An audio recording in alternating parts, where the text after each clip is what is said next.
Guys ఈరోజు blog ఏంటి అంటే నేను బాదం మిల్క్ చేయబోతున్నా. బాదం మిల్క్ కావాల్సిన సామాన్లు ఏంటి అంటే మిల్క్, బాదం మిల్క్ పౌడర్, షుగర్ కావాలి. దానికి అవసరమైన థింగ్స్ ఏంటి అంటే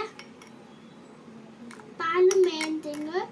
నేనైతే ఊరిపాలు తీసుకున్నాను. నేను ఊరి నుంచి వచ్చాను.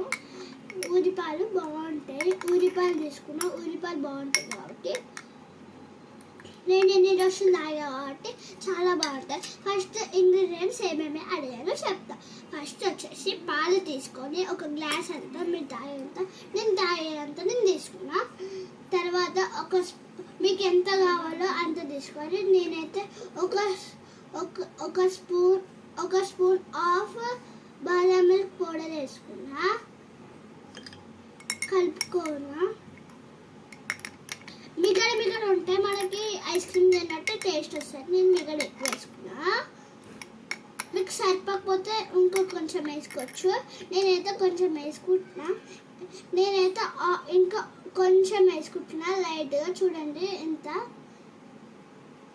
వేసుకోవాలి. తర్వాత మంచిగా చూడండి ఇట్లా ఉంటుంది పౌడర్. మీరు హోమ్ మేడ్ చేసుకోవచ్చు. నేనైతే కొనుక్కున్నా పౌడర్ని. జ్యూస్ తాగే బదులు ఇంట్లో చేసుకుంటే బాగుంటుంది. బాదం మిల్క్ హాట్ది తాగొచ్చు, కూల్. ఇప్పుడు సమ్మర్ కాబట్టి కూల్ తాగుతున్నా. అందుకు మంచిగా రెడీ చేస్తున్నా. నేను చేసే వరకు మీరు సపరేట్ చేసుకోవచ్చు కదా. సబ్స్క్రైబ్ అండ్ షేర్ చేసుకోవచ్చు కదా నా కోసం ప్లీజ్. అందుకు కలుపుకోవాలి. మంచిగా కలుపుకోవాలి.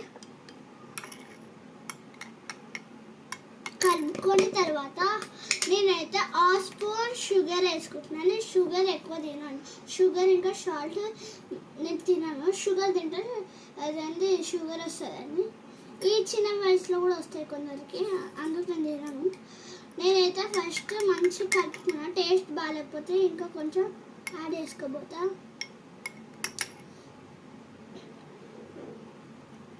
టేస్ట్ వచ్చి నేను చేసిన కాబట్టి నాకైతే నచ్చింది. మీరు ఎట్లా చేస్తారో చూడండి.